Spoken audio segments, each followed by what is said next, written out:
Fala pessoal, tudo bem? Bom dia, boa tarde, boa madrugada, bom final de semana, bom feriado. Enfim, a qualquer hora, a qualquer dia, em qualquer lugar que você estiver assistindo, sejam todos bem-vindos, bem-vindas para mais um tema instigante para a preparação de concursos públicos. Meu nome é Marcos Falcão, sou delegado de polícia, também sou professor e integrante da equipe do GG, dou aula de Direito Penal, Legislação Penal Extravagante, Medicina Legal e Criminologia para as carreiras de delegado e agente da Polícia Civil. Hoje eu vou tratar com vocês técnicas avançadas de estudo.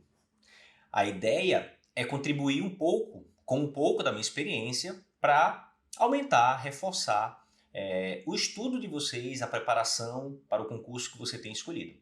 E, de antemão, deixa aqui embaixo nos comentários qual concurso você está estudando, de que maneira esse conteúdo pode te ajudar e se quiser sugerir novos temas, fiquem à vontade. Todos os professores participam, temos diversas temáticas que são tratadas e eu faço parte também das mentorias que são aplicadas no GG Concursos. Então, mensalmente a gente tem encontro com os alunos e há grupos específicos para trabalhar determinados temas. Se vocês quiserem, a gente pode pegar esse tema e transformar em um vídeo futuramente. Tranquilo? Já deixo também aqui o convite para você seguir o canal, ativar o sininho, compartilhar esse conteúdo para que demais pessoas possam ter acesso a eles. Certo? O que a gente vai ver, Falcão? A gente vai ver técnicas avançadas de estudo. E eu queria compartilhar com vocês já de início algumas preocupações ou alguns questionamentos que é comum acontecer, já aconteceu comigo e eu aposto que também aconteceu com você em algum momento do seu estudo. Você já parou durante uma aula, uma videoaula, uma aula presencial ou mesmo lendo conteúdo e você se perguntou: qual é mesmo o conteúdo que eu estou lendo? Você chega ao final de uma aula de 25 ou 30 minutos e não consegue se lembrar ou não sabe do conteúdo desde o início? É muito comum, no meio da leitura, você não conseguir fazer a conexão com o início do tema que você está estudando. Isso já aconteceu com você? Comigo já aconteceu diversas vezes. Sabe por quê, pessoal? Porque ler não é estudar. Como assim, Falcão? Vou repetir. Ler não é estudar. E eu posso ainda complementar. Assistir não é estudar. E eu vou mostrar matematicamente, dentro de técnicas da neurociência, que apenas assistir a um conteúdo é insuficiente para o seu cérebro organizar as ideias de maneira sistematizada e transformar aquela informação em conhecimento. Tranquilo, pessoal? É uma das situações que você precisa diferenciar. Informação não é conhecimento. Você pode passar uma hora assistindo a um conteúdo e ao final não ter abstraído absolutamente nada daquele conteúdo. Você pode ler um capítulo de um livro, qualquer ele que seja, e chegar ao final não conseguir ter conhecimento a respeito de nada. E para te ajudar, hoje eu vou te mostrar quais são as etapas que você deve seguir e quais são os problemas que a gente enfrenta para que eu possa dizer para você com convicção que ler não é estudar e assistir videoaula também não é estudar. Certinho? Então, vamos começar. Vou apresentar para vocês o nosso roteiro de hoje. Eu vou falar sobre a importância de você conhecer técnicas de estudo e técnicas aprimoradas de estudo. Por que você não aprende o conteúdo? Isso acontecia comigo. Eu terminava de ler um capítulo de um livro, por exemplo, eu utilizo Kleber Masson para direito penal, dos meus estudos regulares. Era comum chegar no final de um primeiro capítulo e, peraí, não aprendi, não entendi, eu não absorvi o que eu deveria absorver para chegar no final do capítulo e responder perguntas básicas. O que é o princípio, por exemplo? O que é o princípio da adequação social? Eu li isso. Por que eu não aprendi? Por que eu leio uma informação, olha que legal, e eu não consigo assimilar aquela informação? Por que eu assisto a um conteúdo, a uma aula, por exemplo, e eu não consigo, ao final, assimilar aquele conteúdo em termos de conhecimento. Importante, pessoal, conhecer esses problemas. E eu vou mostrar para vocês que ler não é estudar, e eu vou apresentar para vocês algo revolucionador na minha vida, nos meus estudos, que é o ciclo Karma. Onde você vai encontrar isso? Lugar nenhum. Isso aqui foi eu, através das minhas experiências de estudo, fui eu quem dei esse nome para as etapas que eu adoto no estudo regular para os concursos públicos. Foi assim que eu fiz para chegar ao cargo de delegado de polícia. Quando eu descobri isso? Quando eu percebi que eu não estava assimilando o conteúdo de maneira adequada. E aí eu comecei a perceber quais eram os entraves, as barreiras, as dificuldades que eu tinha de sair da informação para o conhecimento. E aí eu percebi, claro, isso aqui é muito óbvio agora para mim. Pessoal, esse ano eu completei 20 anos de concurso público. Meu primeiro concurso público eu fiz em 2004, antes de completar 17 anos. Eu passei no primeiro concurso para a Marinha do Brasil antes de completar 17 anos. E aqui eu deixo para vocês não a soberba de 20 anos, não, mas a experiência de dizer, galera, eu já estive de todos os lados e ainda estou nos bancos do estudo para outros cargos. Tranquilo? E esse ciclo eu criei, desenvolvi, aprimorei, porque eu utilizo todos os dias. E agora eu tenho confiança suficiente de passar para vocês saber que pode alterar muito a forma como você está estudando. Tranquilo? Então vamos começar com a fábula do lenhador. Pessoal, eu quero chamar a atenção para vocês porque parece bobagem, mas não é. Vejam, é muito importante aprender a aprender para você aprender com qualidade, certo? Imaginem uma pessoa que quer correr uma maratona. Vamos supor que você queira correr uma maratona. Sai agora para correr uma maratona. Você coloca um tênis, uma roupa e sai na rua de qualquer jeito? Não. Você vai estudar o percurso, você vai estudar as técnicas, você vai entender como os corredores fazem, quais são os alimentos que podem consumir durante a prova, qual é o percurso, a dificuldade, o grau. Aí você vai para o tênis, para a roupa, para o líquido e etc, etc, etc. Você se prepara antes da atividade. E por que estudar não é assim? Quando a gente fala de aprender a aprender para os alunos, eles dizem, professor, mas isso é perda de tempo. Óbvio que não. A fábula do lenhador parece infantil, mas nos dá uma lição enorme. Como é essa fábula adaptada para o concurso? Era assim, ó. Existia uma serralheria que estava passando por um processo de adaptação. E ele tinha apenas uma vaga para um lenhador e 2 candidatos. Um lenhador adulto, de 42 anos, experiente, vivido, conhecedor das técnicas, conhecedor da madeira, conhecedor de toda a estrutura. E tinha um concorrente mais novo, um menino de 20 anos, ou seja, metade da idade, forte, muito mais ágil, muito mais disposto e com muito mais energia. E aí qual era a lógica? Ganha o lenhador que derrubar a árvore no menor tempo. E para isso, vocês vão ter 1 hora e a mesma árvore. Na verdade, a árvore com a mesma formação, mesmo diâmetro, mesma estrutura, da mesma espécie. E aí começou o tempo. O lenhador jovem, ele sai às pressas, pega o seu machado e começa desesperadamente a bater na árvore. Bate, bate, bate, bate, bate, bate. Ele bate, ele bate, ele bate. Nos 10 primeiros minutos, ele arranca pedaços grandes de lasca do tronco da madeira. Só que ele vai cansando, ele vai cansando, ele vai cansando. Com 20 minutos, ele já está com a mão cheia de calo, sangrando, extremamente cansado.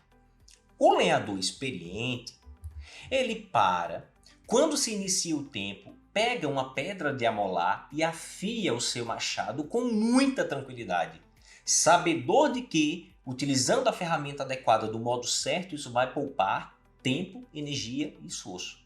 Com 10 minutos, ele termina de afiar e vai até a sua árvore. Analisa a melhor posição, se posiciona do lado da sombra para poder gastar menos a sua força e inicia as suas machadadas de maneira lenta e gradual, entendendo que a primeira parte da camada é mais difícil. a segunda um pouquinho mais fácil, até chegar no miolo, que é bem mais molinho, porque ele já viu isso diversas outras vezes. O que acontece? O lenhador jovem com 30 minutos está esgotado, morto, e não conseguiu nem ao menos passar na primeira camada de madeira. O lenhador maduro, com 30 minutos, derruba a árvore. Resultado, pessoal, moral da história. Quem é o lenhador maduro?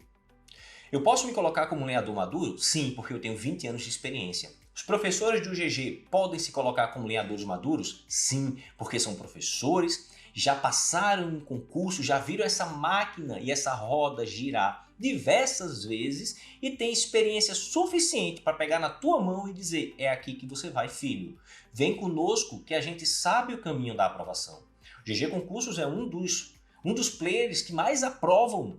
E isso vocês podem ver não pelos números que já são expressivos, mas pelas pessoas que falam do GG. São primeiros colocados para a Brigada Militar, para a Polícia Civil, para o Banco do Brasil, para o Banco do Nordeste, para a Caixa Econômica, Banrisul. Então, a experiência mostra, além dos números, que também é importante, que também são importantes. Tranquilo, pessoal? Então, nós temos esse know-how para dizer para você: calma, filho, afia o machado primeiro, vem com o tio que eu vou te ensinar. Perfeito, galera? Então, o que a gente tira daí? Que a experiência pode ajudar. Eu desenvolvo um projeto de mentoria que tem por finalidade preencher esses problemas e essas dificuldades na vida do aluno.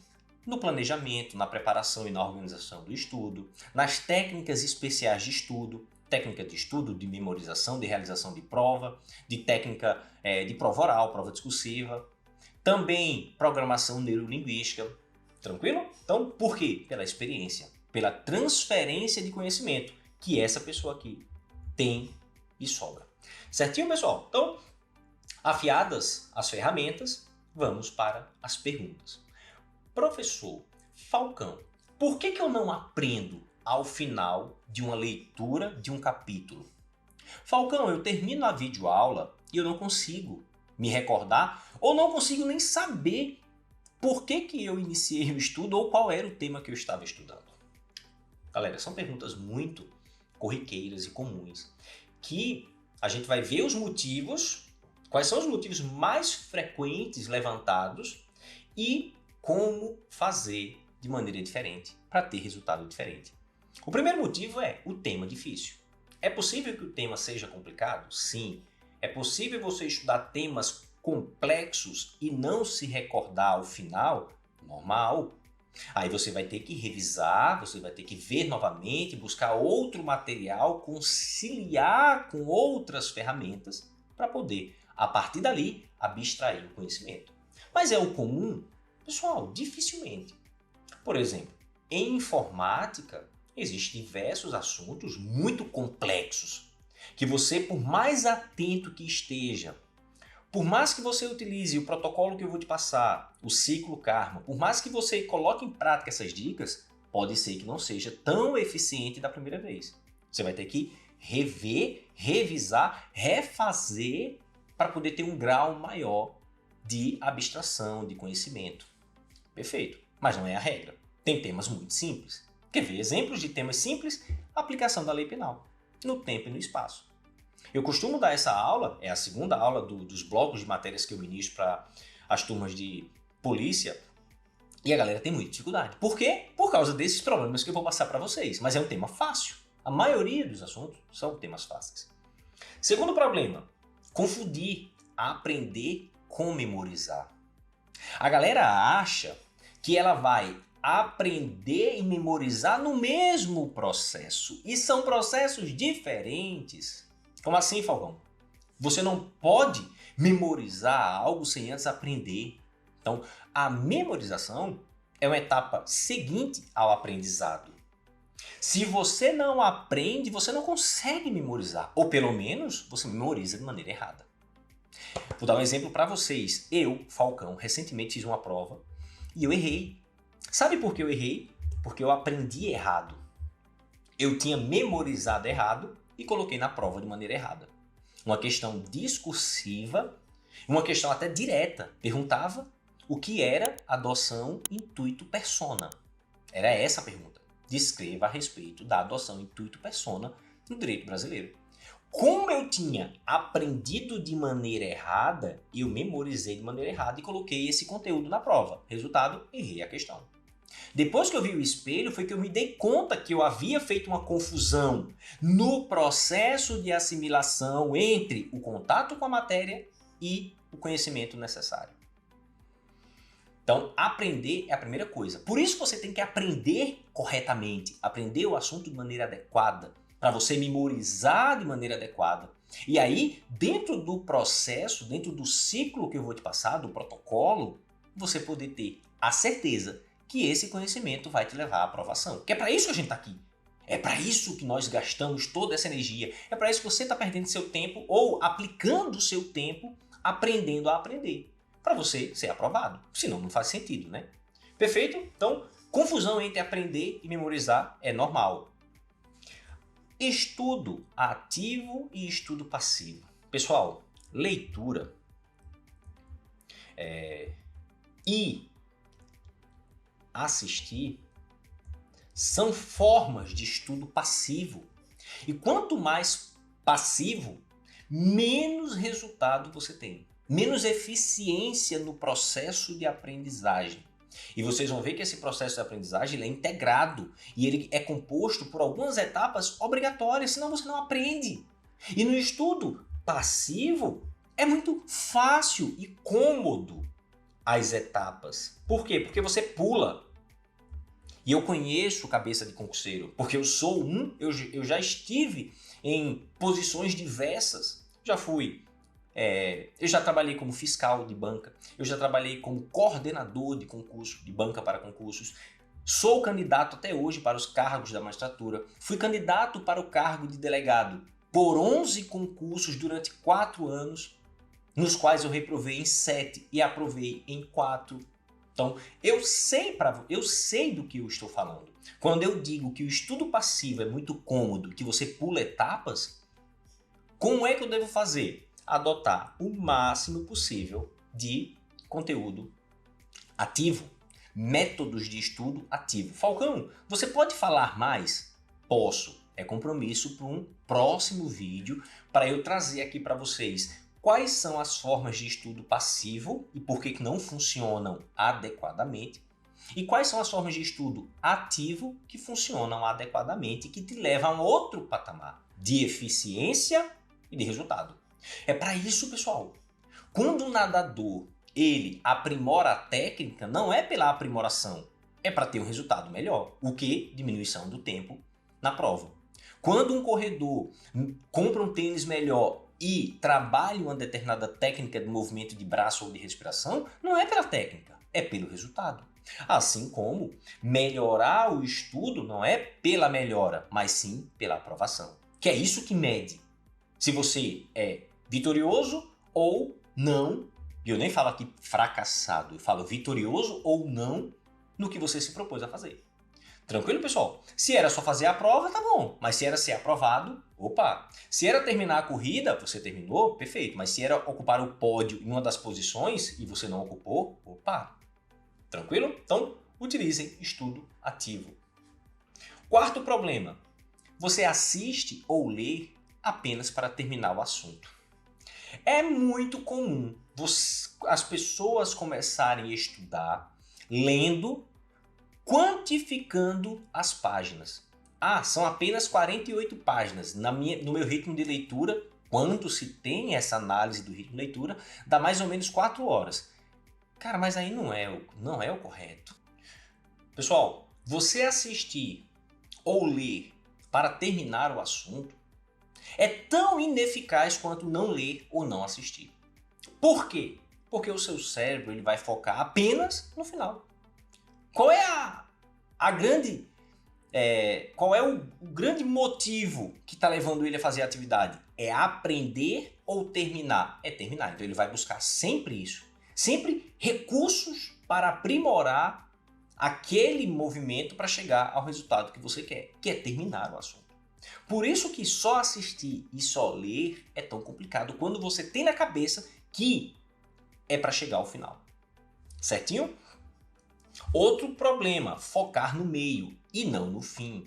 O que é o focar no meio? É você utilizar a ferramenta, o estudo por videoaula ou o estudo apenas lendo, como o determinante para a atividade de estudo. Quando não é, pessoal. Eu já ouvi muita gente falando, eu só estudo por videoaula, eu só estudo por livro, eu só estudo por apostila.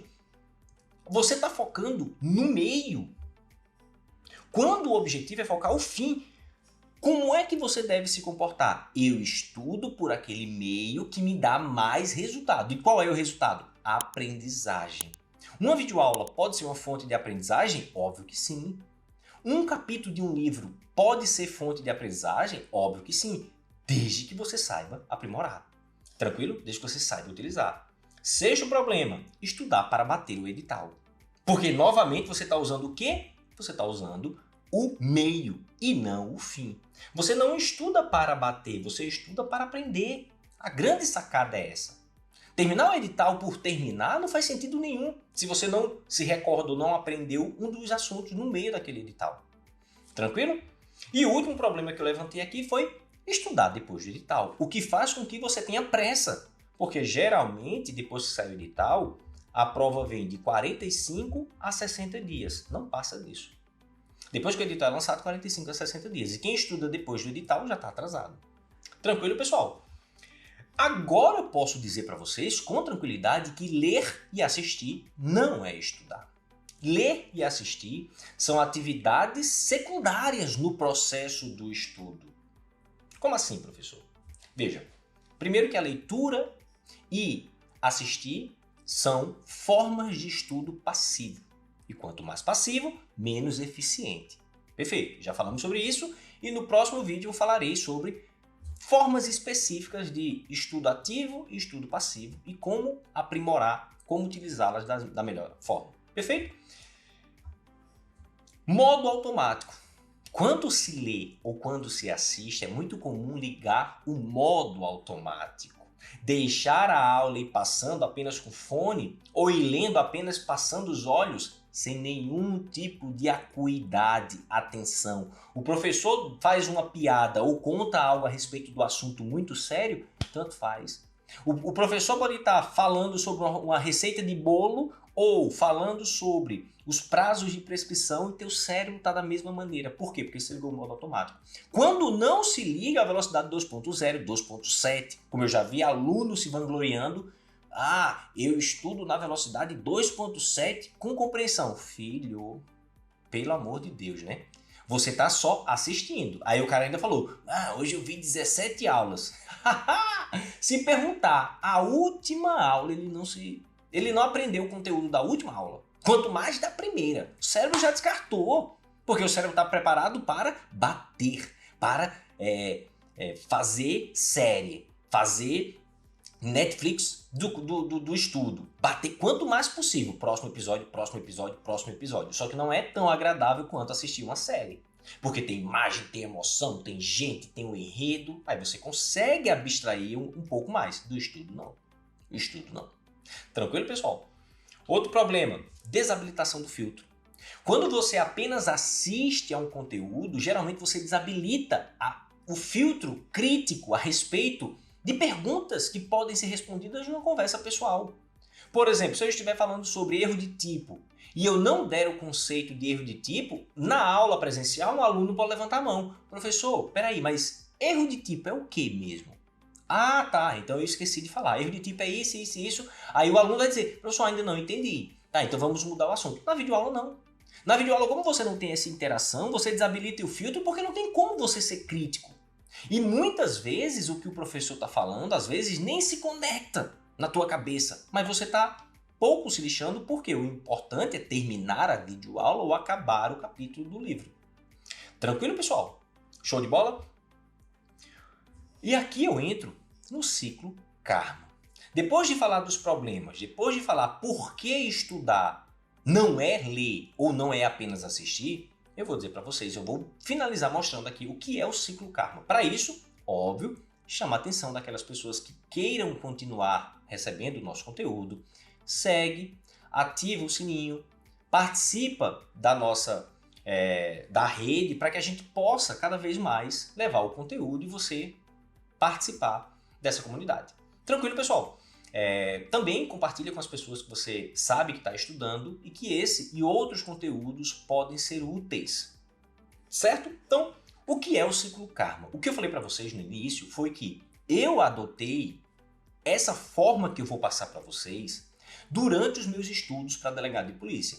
E depois de um tempo, aprimorando a técnica para passar para os alunos da mentoria, eu dei esse nome, ciclo Karma. Para quê? Para dividir as etapas que você precisa fazer para ter um estudo com eficiência. E o que é eficiência? Como é que se mede a eficiência no estudo? Como resultado final é aprovação. Óbvio.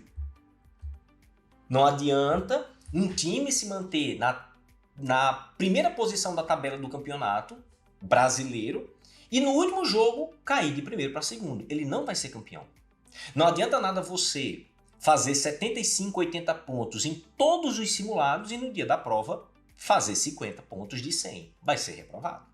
Tranquilo? Então, o resultado da eficiência é a sua aprovação. Só que existem etapas para isso e que agora você vai para ela. Galera, o ciclo Karma é bem simples. É ter contato com a matéria, ter contato com o conteúdo. Professor, a videoaula é uma forma de contato? Sim. O livro é forma de contato? Sim. Uma revista é forma de contato? Um artigo científico é forma de contato?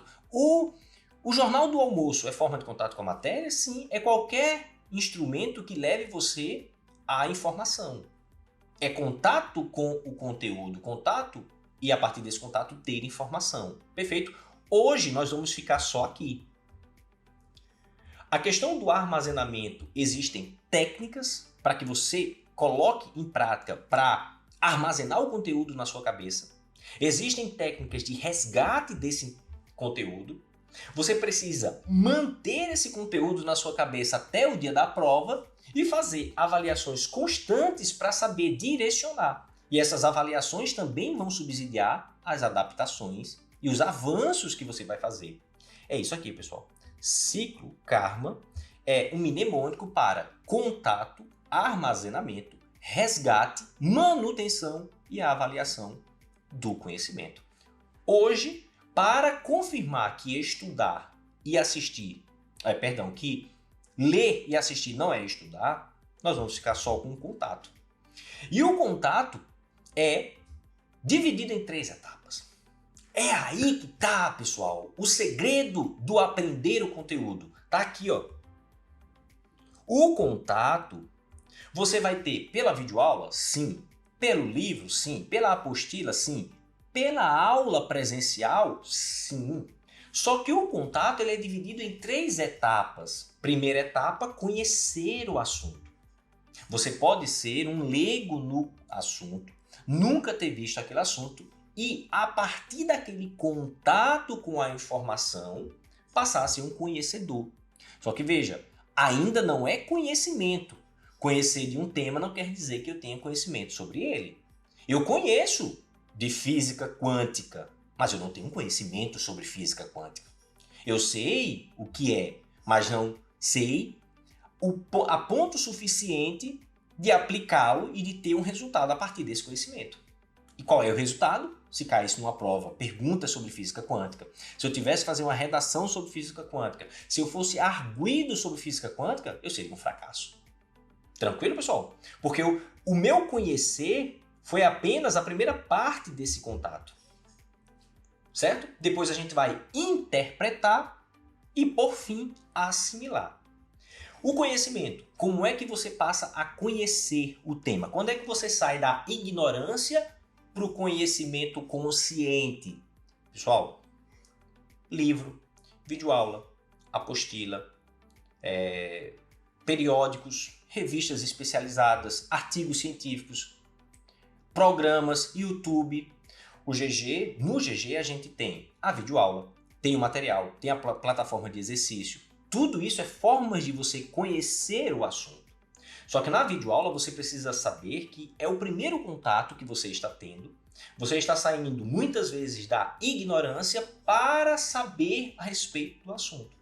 Só que não basta nós, professores, estarmos ministrando uma aula e passando para você informações. Por quê? Porque essa informação ela tem que estar associada com a segunda parte, a interpretação.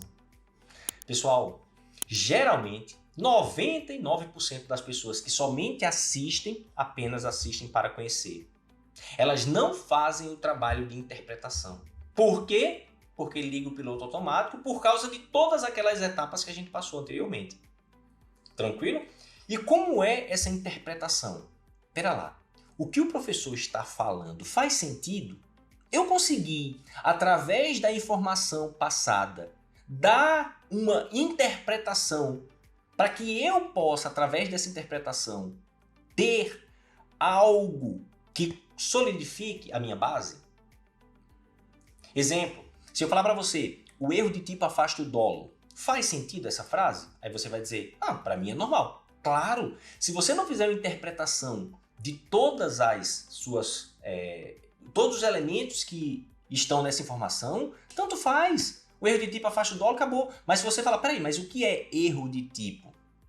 E por que afasta o dolo? E o que é dolo? Você começa a interpretar essas informações para que essas informações se conjuguem e a partir delas, você vai para a última etapa, a assimilação. Pessoal, a assimilação é a apropriação do conhecimento para que você dê um significado próprio. E eu vou finalizar com um exemplo. Vejam, quando eu comecei a estudar para direito, quando eu comecei a estudar direito, eu me deparei com diversas matérias tratando princípios. Tem princípios do direito civil, princípios do direito penal, princípios do processo civil, princípios do processo penal, princípios constitucionais. E cada livro que eu estudei trazia um conceito de princípio.